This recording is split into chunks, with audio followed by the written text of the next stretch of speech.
We're here to bring a new type of news show. New insights, new styles, and new topics every day. We are News Generation.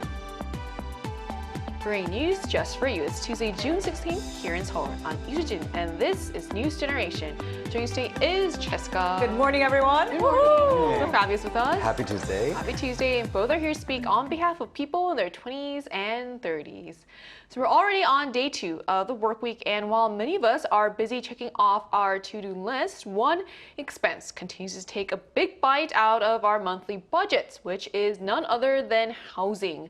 From rent and mortgage payments to maintenance fees, where we live often shapes not only our finances, but also our quality of life. So all three of us currently live in one of the most expensive cities, Seoul. So Cheska, how much of your income actually goes into housing? Oh my God. So I do the monthly rent. In Korea, we call it 월세, in the very central part of the city. So previously, I would spend almost 1/3 to, I don't want to admit it, but sometimes it would go up very hefty to about half of my income, because the building that I used to live in was very fancy, it was very new, it was right at the center of Gangnam, and we also had a maintenance fee that you had to pay to maintain the entire building. That would definitely bring it up. Right? In Korea, we call that office still, but I think it's more like a condominium in the American version. So I actually did a wiser thing and moved slightly out of the central part of the city, but have bigger rooms, slightly older house. So now about 25%, I would say, 20 to 25, yeah. It's crazy how much prices differ depending on where you live. Yeah, so what about you, Fabian? I'm also slightly outside of the center and part of the Worth community. So I'm paying 25% to 30%, and I wouldn't necessarily invest 50% of my wealth into housing. That's smart. If anything, I would just raise it up a little bit when it comes to finding a better neighborhood or changing opportunities. So it really depends on what you actually think is important. And our experience here isn't unique. Many young people in Seoul seem to be facing similar challenges, and that really helps put the housing affordability issue into perspective. And that's why we're going to talk more about this. But first, let's take a look at the screen.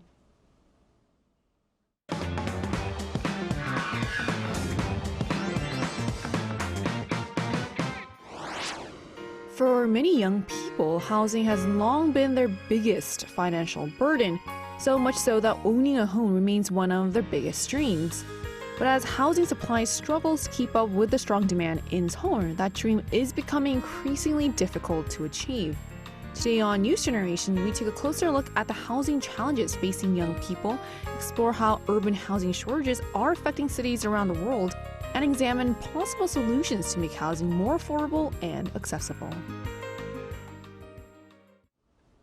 Just as we saw in a video, for many young people, finding an affordable place to live is becoming increasingly difficult. So let's start by looking at why the housing crunch is hitting the younger generations especially hard. So Cheska, can you tell us why young people are feeling the housing crisis more than other generations? Yeah, I think first and foremost it has to do with cost, because with the rising housing cost as well as rental prices have pushed the number of people who do not own a home in the 20s and 30s to nearly 1 million, which is actually the highest on record. If you think about it, housing costs have also risen sharply relative to income. So before we started, both Fabio and I shared that we spend about 25 to 30% portion of our income on the house, which is already a lot of pressure. So as of the third quarter of last year, housing expenses for young household heads were up 12% from an earlier. So it can feel like a huge burden and pressure when a large portion of your income has to go into housing. Also in Korea, we have this system called 전세, which is a long-term deposit lease. So what you do is you put down a large sum of money all up front when you rent a house for anywhere up to like 2 to 10 plus years. And recently the market has been facing the shortage of these 전세 rentals. So let's take a look at the screen. Now, as you can see, in less than 6 months, from December of last year to May, 전세 rental supply dropped by over 4,700 houses. Now, given that there was less than 13,000 houses to begin with at the end of 2025, I think that is a pretty big drop, leaving renters with fewer housing options and much higher costs. And that's why it's causing a lot of concern because a lot of young people have to turn to 전세. They have no choice. Exactly. So when rent takes up such a large share of your income, it can affect nearly every major life decision. And the question is, what does that pressure then look like in everyday life? So, Fabio, how is the housing crisis affecting young people's daily lives? I think young people are torn between the idea of just buying a house and renting. But what are the problems of buying a house? You know, you're investing part of your wealth into an asset for personal use that doesn't generate any type of passive income. And at the same time, it also ties you to a specific place, so it doesn't give you mobility or flexibility. So that becomes the first problem. But when it comes to renting, the other problem is the fact that rent prices are becoming higher every second. And so when we talk about rent, according to a survey from a media outlet, for single-use houses here in Seoul, we are finding that the average is 800,000 Korean won, which is around 530 US dollars. And when you switch it to another currency, you might think that is a little bit affordable. Exactly. But in the context of Seoul, 800,000 Korean won is a lot. And also the other problem is that supply remains limited. So the city keeps expanding and people are looking for opportunities outside of the capital city, but that is just not enough because as many analysts point out, it does become a structural problem. And there's not a lot of job opportunities outside of the city of Seoul. And there's a lot of problems also related to speculation when it comes to real estate. So commuting time and choosing the perfect neighborhood also becomes a very big factor for people when it comes to choosing the perfect place to stay at. So even if you tell people, oh, just live outside of the capital city, it's just not going to work. Because for a lot of people, and especially when it comes to societal pressure, sometimes a specific place, a specific area carries a lot of not only symbolism, but also opportunities. And reputation too, in some cases. There's Completely. prestige tied to certain areas. Exactly. Especially So the three districts in Gangnam. even for me as a foreigner living outside of Seoul, my life would be completely different than living in Seoul. And so in that case, you know, sometimes we are seeing demand and supply problems, but it makes a lot of sense socially because people just want to live in specific places. Yes. So obviously housing is such a big thing in Korea, but I'm guessing this isn't a challenge that's unique to our country. So what's the situation like in Spain then? In Spain, we have a very complicated situation. It's about finding balance between considering housing as a civil right, but at the same time protecting the rights of homeowners who do have the right of choosing their own price and conditions for the houses that they are renting. Now, when it comes to Spain, we have to have in mind that it's a very popular country with tourists.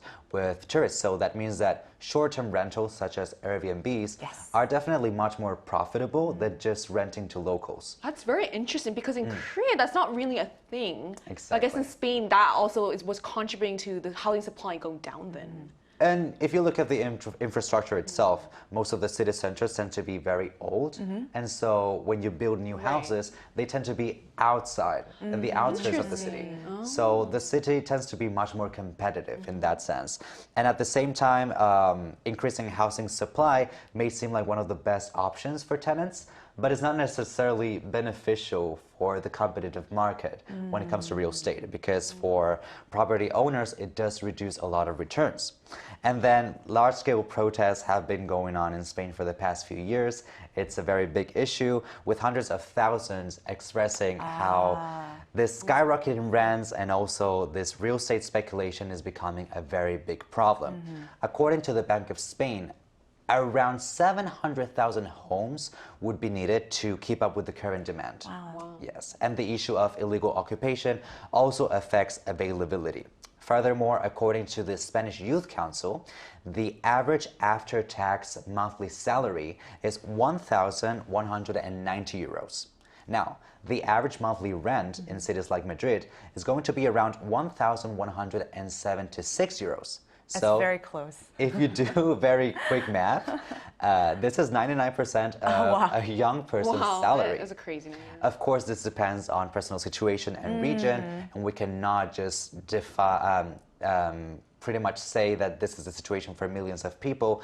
But it is true that it was quite eye-opening for me, and it made me realize why many of my friends living in Spain are struggling to find balance between paying rent and just having a life outside of their work. Right. Do young people in Spain also want to live in like the capital cities or like the key areas like in Korea? Is that also happening in Spain? I would say that every single city is becoming very popular. So it's not only Madrid and Barcelona. Interesting. But Okay, I guess that's especially when it comes to city centers, because they tend to be very small, and that's where most of the opportunities are taking place, it does become very competitive. So we're seeing And- like a low demand, high demand, low supply across the country. Yes, I mean, if you're a tourist, you want to stay in the city center. Yes. If you're a local, you want to stay in the city center. So the competition is tough. I see. So spending nearly an entire paycheck on rent is a situation that many would find unsustainable. And it shows just how widespread this issue has become across major cities around the world. So what other countries are facing then similar housing challenges, Cheska? I mean, obviously Spain, and the housing crisis is definitely not limited to Seoul. But in fact, there are so many cities around the globe that are having these housing crisis issues, which leads to socio-economic crisis and challenges. So in Hong Kong, home prices are among the highest on the planet, while cities such as my dear home, New York, and San Francisco, London, and Tokyo continue to struggle with soaring housing costs and limited supply and sort of worsening affordability. Because for many young people, owning a home has become increasingly out of reach. Therefore, there's a lot of socio-economic issues that have also happened, such as homelessness, which is also a very big issue in places like New York City, and people being pushed out of the city, and young people still living with parents are becoming much more common. So it's remarkable that cities with very different economies and cultures are facing such similar housing pressures. And that suggests the causes and the solutions may be more global than we think. So to get a more personal and in-depth perspective on this, we're going to talk to someone who also lives in a city that has long battled a housing crisis. And that conversation will take place right after the break, so don't go anywhere.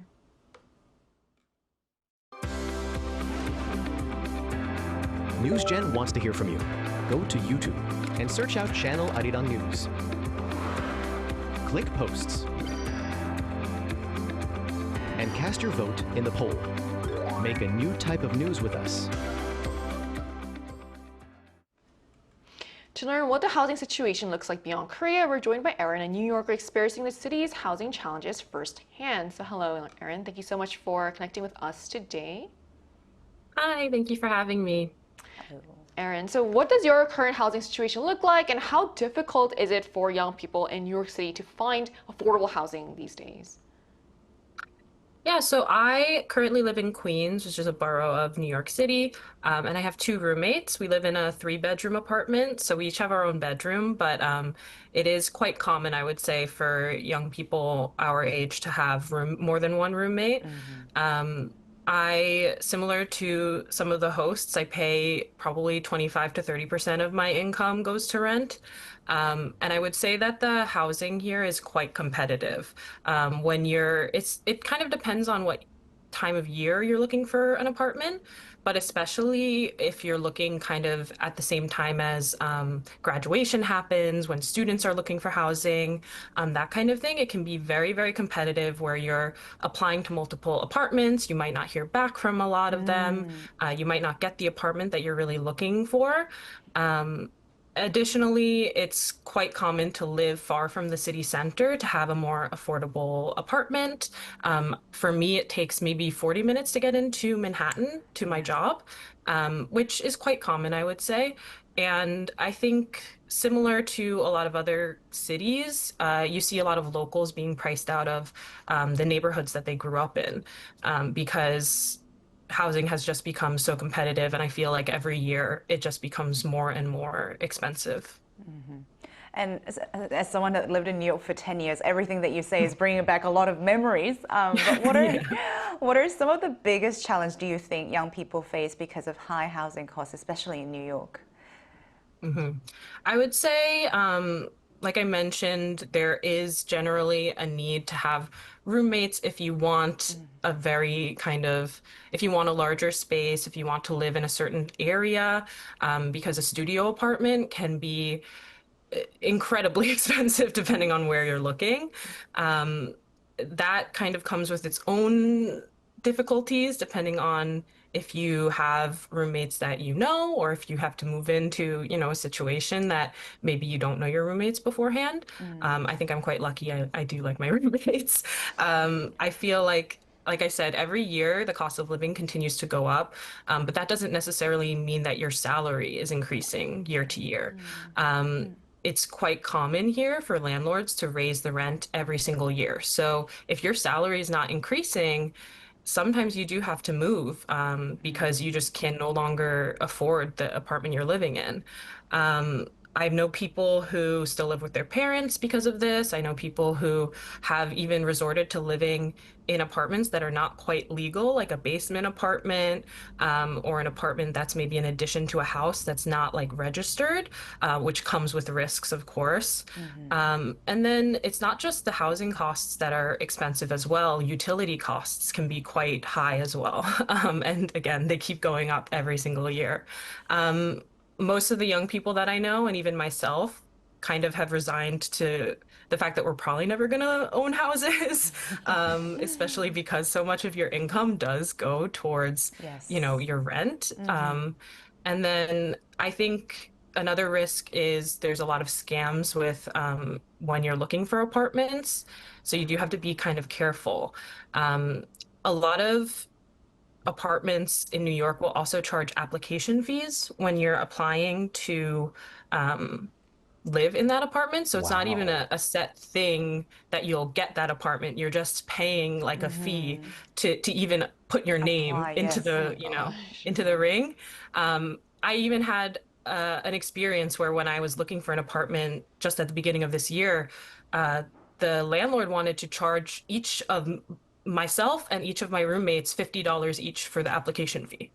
So we would have been paying $150 just to apply. And he said, oh, it's quite competitive. I've already had a lot of people who have applied. And we were thinking, why would we even apply then if you're not even like going to get the apartment? So I feel like all of those things together kind of make it quite a difficult situation in New York. It makes sense that with everything becoming more expensive, people might want to profit as much as possible from this industry. But it Yes. sounds quite tough for renters. So, in your experience, what would you think that are the main solutions for this housing crisis that could help ease this housing crisis? I think, actually, our mayor did unveil a new affordable housing plan for the next 5 years in New York. They're going to be building some new buildings that will be affordable housing. I do think that we kind of need even more than that because there are just so many people who are in need. I think a big issue in New York right now is that private equity firms, this might be unique to the US, I'm not sure, but a lot of private equity firms are buying up big blocks of buildings. And so it's making it so that, local people cannot own land. And that they are setting the rent prices higher and higher every single year. So that's a big issue. And I feel that some sort of limit on the purchasing of those companies might help as well as some limits to Airbnbs. That's also an issue in New York. And I think also having more protections for tenants will just help ease some of the pressure that we feel, especially when we're applying for apartments or trying to, if you find yourself in a living situation that is less than ideal, it helps to know that the city is at least, has your back. Right. I mean, it's kind of bleak hearing about all these stories from Spain and New York, and also hearing this whole how we're all struggling to find just to find a place to live. So yeah, I mean, thank you so much for sharing your insights with us today.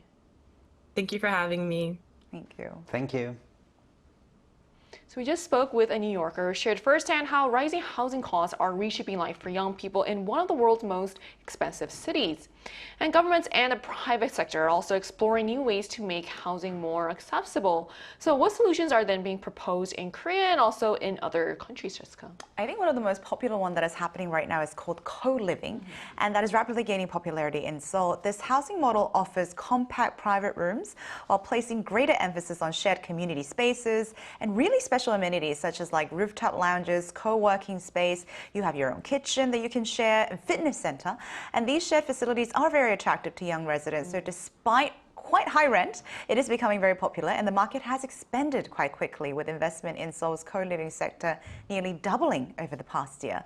Also, the government is publicly supporting private rental housing, and these developments offer long-term housing stability, and the rent increases are legally capped. So this also makes it a very attractive option for young people who have a lot of pressure on their wallets. Right, just looking at the footage makes it clear that these are pretty good quality housing. So what are some, I'm sure other cities are doing things too, so what's some innovative solutions that we're seeing in other cities? Well, less fancy solutions could be, for example, micro apartments. And you would guess that this small studios in Seoul might be part of it. Yes. But if you look at cities like New York, Yes. Tokyo, and especially Hong Kong, you have apartments where the floor area goes from 10 to 33 square meters. So they're very, very small. And at the same time, one example that I found very interesting was the modular housing system in Australia, which is basically prefabricated houses in sections that they are made inside a factory, and then they are transported to the final site just for assembly. So it was quite funny to watch videos online of people mentioning that it looks like Legos, because they have these giant cranes and they just transport the whole house and set it in a specific place. So it's easier to make, I guess. So it's fascinating to see how cities are rethinking what housing can look like, whether that's shared living spaces, smaller but smarter apartments, or homes that can be built more quickly and also affordably. Of course, policymakers aren't the only ones weighing in on the issue, so we also wanted to hear directly from our viewers. So we ran a poll on the Arirang News YouTube channel asking which policy is most needed to address the urban housing shortage. And here's what the results showed. So nearly half of the respondents, 47%, chose expanding public housing, making it the most popular option. Another 21% said curbing speculative demand should be the priority, while 19% favored easing housing regulations to boost supply. Meanwhile, 13% supported promoting alternate housing models such as co-living spaces. So the results show there's no single solution, but expanding public housing clearly stands out as an option with the strongest public support. Of course, beyond policy innovation, everyone has their own vision of the ideal place to call home. So to close off our discussion on a more happier note, so if housing were affordable, what would your dream housing situation look like, Jessica? I think the question itself is already quite dreamy, but if I may, I grew up in New Zealand, as you guys all know, so nature is a big part of my life. So still living in the city, but having at least some patch of garden or nature that I can call my own. That sounds nice. I think would be dream, and also a house that actually would generate profit from rent. Yeah. Right. What about you, Fabio? Different properties all around the world, different environments, and then renting dreaming some big of them, here. Yes. making profit out of them while live on the other ones. So whether you're in Seoul, New York, or Madrid, one thing is quite clear. Housing affordability is becoming a defining issue for many young people. And as rents rise and home ownership moves further out of reach, the search for a solution is more urgent than ever. The question now is which of those solutions can turn the dream of affordable housing into a reality? And that brings us to the end of today's episode of News Generation, but News Gen will be back tomorrow at 10:30 a.m. Korea time with more stories and discussions. A big thanks to Jessica. Pleasure's always mine. Thank you. And also Fabio. Thank you for having me. And to our viewers, thank you so much for watching. And while housing may be expensive, staying with us here on News Generation will always be free. We are News Generation.